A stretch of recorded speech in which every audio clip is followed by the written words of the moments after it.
Muhammad dan Seks. Part 6. Muhammad dan Maria.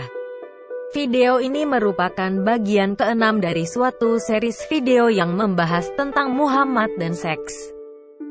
Untuk saat ini mari kita berkonsentrasi pada bagaimana hubungan Muhammad dengan Maria yang merupakan budak pemberian Gubernur Alexandria kala itu. Budak perempuan ini disebut sebagai Malakat Aiman hukum. Budak yang kamu miliki. Dan paling tidak Muhammad mempunyai 4 budak seks, salah satunya adalah Maria. Saya mohon maaf sebelumnya bila ada kata-kata yang terlalu vulgar. Surah 66 ayat 4. Jika kamu berdua bertaubat kepada Allah, maka sesungguhnya hati kamu berdua telah condong untuk menerima kebaikan, dan jika kamu berdua bantu-membantu menyusahkan Nabi, maka sesungguhnya Allah adalah pelindungnya, dan begitu pula Jibril dan orang-orang mukmin yang baik, dan selain dari itu malaikat-malaikat adalah penolongnya pula. Banyak kaum muslim muda yang bertanya-tanya apa maksud ayat di atas dan siapa sebenarnya kedua orang yang disebut-sebut dalam ayat di atas yang menyusahkan Muhammad. Apa yang telah dilakukan oleh kedua orang tersebut sehingga Allah harus lagi-lagi, ini bukan pertama kalinya loh mengeluarkan ayat demi membela Muhammad. Ada 2 versi cerita tentang ayat di atas dalam tradisi Islam. Yang pertama menyangkut skandal seks Muhammad dengan Maria, dan yang kedua tentang masalah Muhammad makan madu. Kita akan bahas keduanya. Maria adalah perempuan Mesir yang diberikan kepada Muhammad pada tahun 628 oleh penguasa Mesir kala itu. Kemungkinan besar adalah Cyrus, Gubernur Alexandria. Maria dikenal dengan kecantikannya dan kulitnya yang putih. Muhammad mempunyai anak laki-laki satu-satunya yang bernama Ibrahim dari Maria ini. Menurut tafsir dari Jalalain, Imam Suyuti, Al-Wasit, Muhammad Kazem dan juga kitab Al-Waqidi.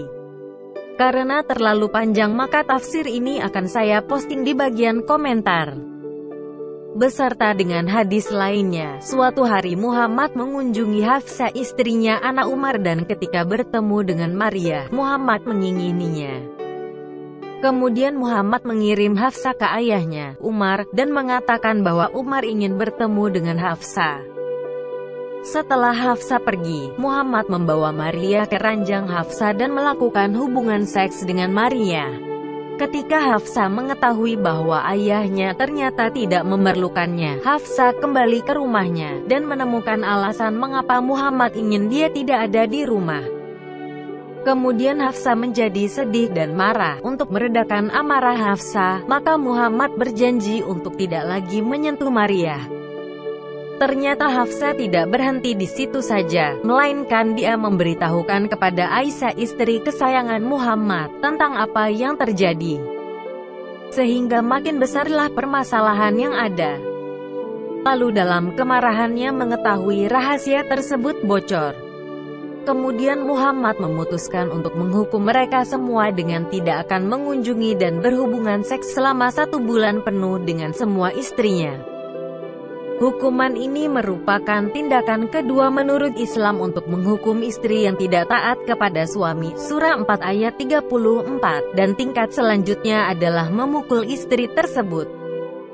Namun dasar Muhammad, dia tetap saja mengingini Maria yang masih muda dan cantik. Muhammad akhirnya kebingungan bagaimana untuk memuaskan nafsu seksnya sendiri karena sudah membuat 2 janji tersebut di atas. Lalu bagaimana caranya? Oh, mudah sekali ketika Allah ada di genggaman Anda. Tiba-tiba pencipta dunia menurunkan ayat dalam surah 66 ayat 1-5 yang mengatakan bahwa Muhammad boleh saja mengingkari janjinya dan melakukan hubungan seks dengan budaknya karena dia adalah yang dipunyai tangan kanannya. Surah 66 ayat 1-5. Hai Nabi, mengapa kamu mengharamkan apa yang Allah halalkan bagimu? Kamu mencari kesenangan hati istri-istrimu? Dan Allah Maha Pengampun lagi Maha Penyayang. Sesungguhnya Allah telah mewajibkan kepadamu sekalian membebaskan diri dari sumpahmu dan Allah adalah pelindungmu dan Dia Maha Mengetahui lagi Maha Bijaksana. Dan ingatlah ketika Nabi membicarakan secara rahasia kepada salah seorang istrinya, Hafsah, suatu peristiwa. Maka tatkala Hafsah menceritakan peristiwa itu kepada Aisyah dan Allah memberitahukan hal itu. Pembicaraan Hafsah dan Aisyah kepada Muhammad, lalu Muhammad memberitahukan sebagian yang diberitakan Allah kepadanya dan menyembunyikan sebagian yang lain kepada Hafsah.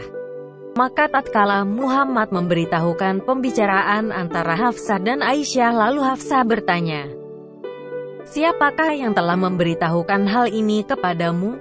Nabi menjawab, "Telah diberitahukan kepadaku oleh Allah yang Maha Mengetahui lagi Maha Mengenal.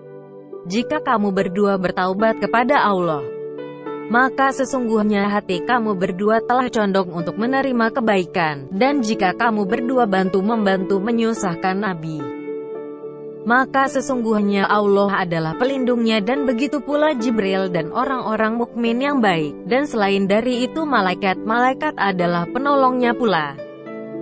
Jika Nabi menceraikan kamu, boleh jadi Tuhannya akan memberi ganti kepadanya dengan istri yang lebih baik daripada kamu, yang patuh, yang beriman, yang taat, yang bertaubat, yang mengerjakan ibadat, yang berpuasa, yang janda dan yang perawan."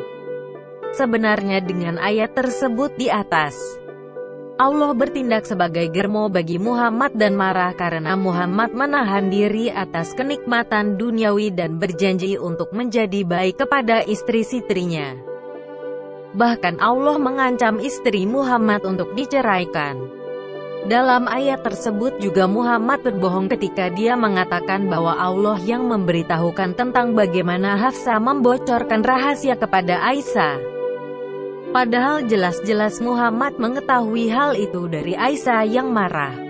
Cerita di atas juga diperkuat dari beberapa sumber lainnya, seperti Sunan An-Nasai Buk 36 hadits 3411, Ibn Sa'd, Tabakat volume 8, halaman 185, Kitab Al-Tabakat Al-Kabir, halaman 151, Tabaris History, volume 39, halaman 194, Sahih Bukhari volume 3 buku 43, nomor 648 atau 2288, Sahih Bukhari volume 7 buku 62, nomor 119 atau 4792, Sahih Muslim nomor 3511 atau 2700. Kesemuanya akan diposting di bagian komentar. Cerita di atas sangatlah memalukan bagi para pengikut Muhammad, sehingga muncullah hadis lainnya yang menjelaskan bagaimana ayat-ayat di atas bisa muncul, dan inilah yang saya sebut sebagai versi kedua. Berdasarkan hadis Sahih Muslim 934962694, diceritakan bahwa Muhammad tinggal di rumahnya Zainab dan minum madu. Lalu Hafsah memberitahukan kepada Aisyah akan hal tersebut dan berpesan agar menuduh Muhammad makan magafir, yaitu jenis buah yang manis dan berbau tidak sedap. Namun Muhammad mengatakan bahwa dia hanya minum madu, dan untuk memenangkan istrinya, makanya Muhammad berjanji untuk tidak minum madu lagi. Dan karena hal tersebutlah maka turunlah ayat-ayat di atas. Kalau ditelaah lebih lanjut, versi kedua ini penuh dengan kejanggalan. Pertama, apakah mungkin hanya karena soal madu yang sepele saja lalu Hafsah dan Aisyah bantu-membantu menyusahkan Muhammad? Ayat 4. Kedua, apakah rahasia yang diceritakan oleh Hafsah kepada Aisyah? Ayat 3.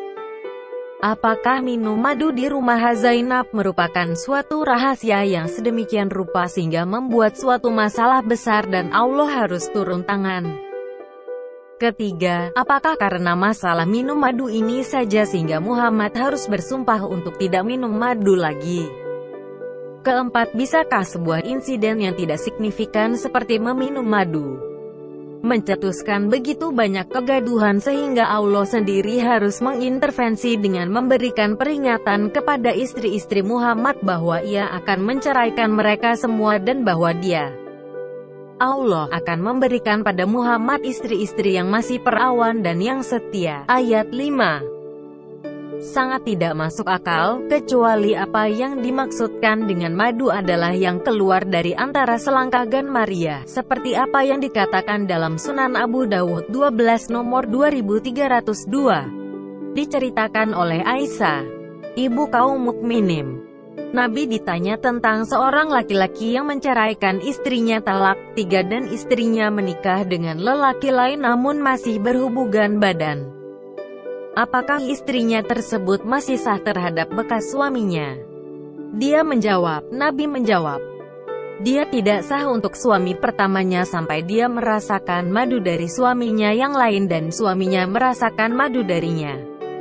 Berdasarkan pendapat sarjana Muslim Asif Iftikhar, sebuah hadis bisa dianggap sebagai sebuah sumber pembimbing religius hanya jika dasar dari hadis itu eksis dalam Quran dan Sunnah, atau dalam prinsip-prinsip yang telah dibangun. Quran mengizinkan orang-orang muslim untuk berhubungan seks dengan yang dimiliki oleh tangan kanannya, misalnya para budak. Surah 4 ayat 24. Inilah kebiasaan Muhammad, yang mana ia punya kegemaran untuk melakukan hubungan seks dengan budak-budak wanita yang ia miliki. Teks dari surah juga sangat jelas, bahwa ini mengenai berhubungan seks dan bukan mengenai minum madu, yang merupakan sebuah penjelasan yang ngawur. Asif Iftikhar menulis, Imam Ibni Ali Jauzi dilaporkan telah mengatakan, jika Anda menemukan sebuah hadis yang bertentangan dengan akal sehat atau berlawanan dengan aturan universal, maka anggaplah itu sebagai hadis yang palsu.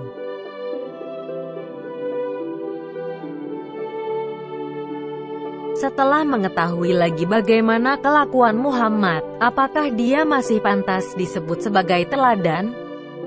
Apakah kita masih akan mengikuti jejaknya atau mengikuti ajaran yang salah?